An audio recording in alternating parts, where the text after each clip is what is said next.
Putri Chandrawati, salah satu tokoh sentral dalam kasus dugaan pembunuhan berencana Brigadir Yosua, akan menghadapi babak baru setelah berkas penyidikannya dinyatakan P21 atau lengkap. Dan untuk membahasnya lebih lanjut, sudah bergabung bersama kami anggota tim advokat penegak hukum dan keadilan atau Tampak Saur Siagian, serta Jaksa Agung Muda Tindak Pidana Umum Jampidum, Fadil Zumhana. Selamat sore Bapak-Bapak. Selamat sore Mbak Fani. Baik. Selamat sore Pak Fadil. Selamat sore Fani dan Bang Saur Siagian. Baik. Pak, saya ke Pak Fadil terlebih dahulu, Pak Fadil. Ketika sudah dinyatakan P21, tapi sebelumnya juga Anda menyebutkan ada kekurangan baik formil dan juga material yang sudah terpenuhi, tapi yang bikin kami masih penasaran sampai dengan saat ini adalah kekurangannya itu apa saja, Pak Fadil? Baik, sesuai dengan pernyataan saya dulu, satu berkas dapat dinyatakan lengkap apabila telah memenuhi syarat formil material.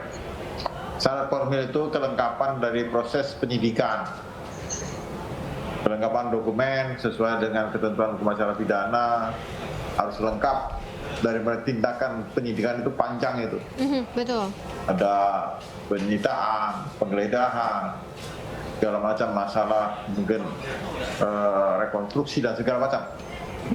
Dan kita harus mencocokkan alat bukti. Seperti tadi, kami mencocokkan alat bukti yang terkait dengan penanganan perkara ini. Kesesuaian alat bukti itu perlu supaya nanti dalam persidangan kami tidak mengalami kesulitan. Bagaimana menginstruksikan surat dakwaan apabila nanti tidak ada kecocokan alat bukti. Dan pembuktian di persidangan itu berbeda dengan pembuktian di depan pengadilan, di penyidikan. Depan persidangan itu terbuka sehingga semua bisa melihat tentang alat bukti yang kami sajikan, sehingga kami harus memiliki alat bukti yang kuat sebenarnya bagaimana 183 tahun 4 KUHP. Alat bukti yang kuat itu adalah apa yang senyatanya dilakukan oleh tersangka, dalam hal nanti kalau sudah dipersidangkan jadi terdakwa, dan saksi-saksi akan menyampaikan itu di depan persidangan. Sehingga itulah makanya berkas perkara kami kembalikan supaya anatomi kasus tersusun sedemikian rupa, Lengkap ya. dan alat buktinya dapat maksimal. Karena untuk dapat menghukum orang itu minimal 2 alat bukti yang kuat, 2 alat bukti yang cukup. Sebagai pasal 83 tentang KUHP. Dan sekarang sudah cukup semua ya Pak Fadil? Terdakwa. Baik. Pak Fadil, sampai dengan saat ini semua tersangka kooperatif? Karena sampai saat ini belum diserahkan kepada kami, itu masih tanggung jawab penyidik. Jadi belum apa ya, katakanlah proses hukum masih berjalan seperti itu ya. Pak Fadil, yang juga ditanyakan atau katakanlah menjadi concern dari publik, apakah persidangan nanti akan dijalankan secara terbuka atau tertutup? Sesuai dengan ketentuan hukum acara pidana, sidang dinyatakan terbuka dan dibuka untuk umum. Baik. Dan jaksa yang akan datang juga betul Pak, jaksa penuntut umum yang ditetapkan dalam kasus ini jumlahnya hampir mencapai 70 atau lebih dari 70? Tentang jumlah jaksa, kita sudah memilih jaksa-jaksa ini duduk dalam proses pra penuntutan karena berkasnya banyak. Baik. Berkasnya ada 12 berkas, sehingga dalam proses penelitian diperlukan kecermatan, maka jaksanya sampai 72. Tapi untuk persidangan kami lihat kebutuhannya saja. Belum tentu sampai 70, ya. Mungkin 30 cukup ya, 30 saja dari 12 berkas tersebut. Nggak perlu banyak-banyak juga. Siap. Kalau proses penelitian berkas perkara banyak, karena berkasnya begitu tebal dan banyak, sehingga perlu diperiksa oleh jaksa-jaksa secara cermat supaya tidak ada yang kurang. Siap. Kalau persidangan nanti lihat kebutuhan aja, kebutuhan persidangan ini perkara biasa sebetulnya, nggak ada yang luar biasa itu. Ya. Baik.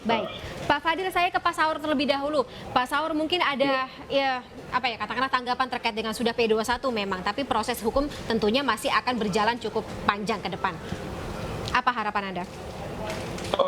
Kita harus flashback dari awal Mbak Fani. Terbongkarnya kasus ini adalah karena dikawal oleh publik dan juga termasuk Tampak memberikan atau membuat laporan kepada Ferdy Sambo soal dugaan pelanggaran etik.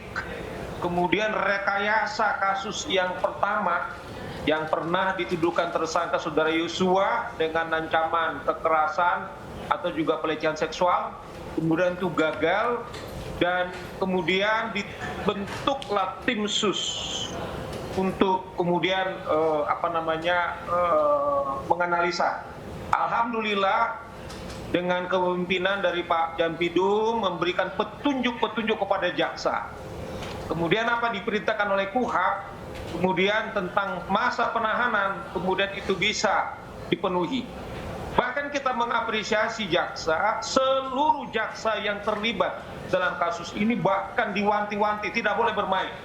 Saya ingat betul, mungkin Pak Fadil ingatkan saya, bahkan kejaksaan membuat peraturan jaksa-jaksa yang terlibat melakukan penuntutan bahkan disadap. Ini saya kira satu hal yang kita respect, bagaimana willing kejaksaan dari awal. Cuman Mbak Fani, ada rasa keadilan dari publik, termasuk juga tampak dalam hal ini, ada satu hal rasa keadilan yang diusik ketika semua kemudian tersangka ini ditahan. Saya tidak tahu subjek kemanusiaan apa sampai detik ini Saudara Putri Chandra ini kemudian tidak ditahan. Iya. Saya sebenarnya berharap kepada penyidik sebelum tahap P21 tahap 2, status beliau ini mestinya harus segera ditahan sehingga P12 tahap 2 tidak ada beban kepada jaksa penuntut umum. Namun melalui talkshow yang sangat penting ini kita dorong jaksa penuntut umum supaya jangan sampai ada beban melalui Pak Fadil. Ini rasa keadilan, Pak. Ya kan? Ini nggak perlu kita perdebatkan. Ada obstruction of justice. Kasus ini karena dia didakwa rencana pembunuhan untuk menutupi dia pembunuh, kemudian dilibatkan banyak orang sehingga mereka menjadi tersangka melakukan obstruction of justice.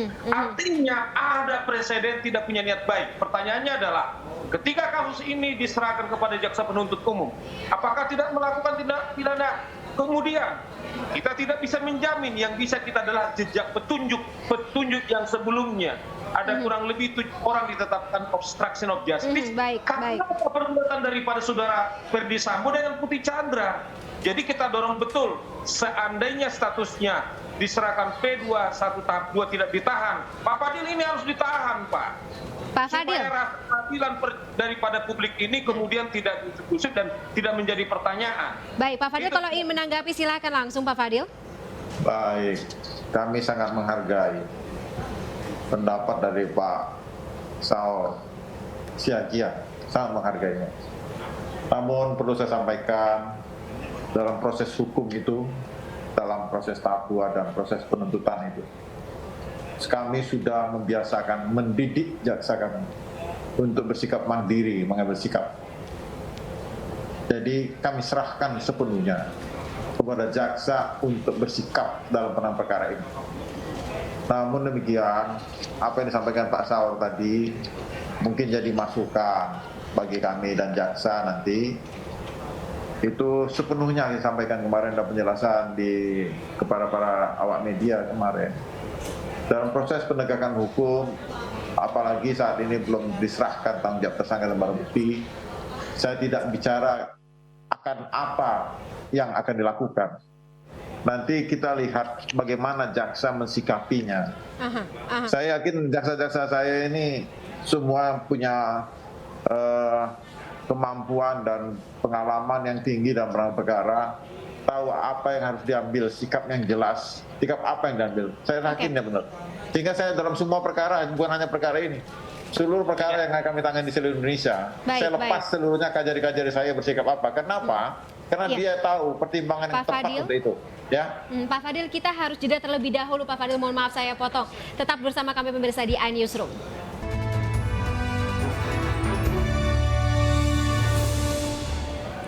Kita lanjutkan kembali pemirsa dialog sore hari ini. Saya kembali ke Pak Fadil dan juga Bang Saur. Pak Fadil, mungkin singkat saja terakhir. Setelah ini, apa saja? Baik. Setelah P21 tentu sesuai dengan tuntutan hukum acara pidana, penyerahan tersangka dan barang bukti. Dan setelah tersangka dan barang bukti diserahkan kepada kami, dakwaan nih saya dalam proses perbaikan terus dari awal. Dan sudah penyempurnaan saja nih. Sehingga semua tersangka ya. Mungkin tidak terlalu lama setelah tahap 2 kami akan limpah limpahkan ke pengadilan Kita supaya ada harapkan seperti kepastian itu. dan keadilan dalam penanganan perkara ini baik terhadap korban maupun terdakwa. Kita harapkan Itu seperti itu, Pak Fadil. Bang Saur, singkat Secepatnya saja. dilimpah pengadilan. Baik, Bang Saur, singkat saja mungkin ke depannya seperti apa harapannya dan juga dengan masuknya 2 nama dalam tim kuasa hukum Verdi Sambo dan juga Putri Chandrawati, ada tanggapan? Penegakan hukum kita, kepolisian kan mendapatkan tsunami. Mahkamah Agung juga dapat tsunami soal peristiwa OTT daripada Hakim Agung. Sementara survei sekarang ini Jaksa Agung adalah penegak hukum yang terbaik. Kita dorong, kita doakan betul Jaksa Penuntut Umum untuk profesional. Makasih. Karena itu adalah harapan daripada publik, sehingga betul-betul kinerja daripada kejaksaan ini barangkali lebih baik dengan kasus Verdi Sambo dan kawan-kawan. Soal Febri, saya pribadi sangat kaget sebagai sahabatnya. Baik.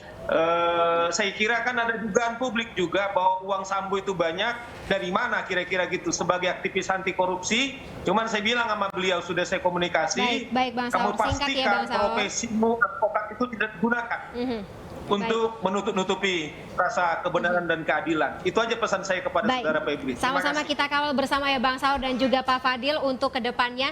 Terima kasih atas waktunya bersama kami di Anus Room sore hari ini. Sehat selalu Bapak-Bapak. Sampai jumpa.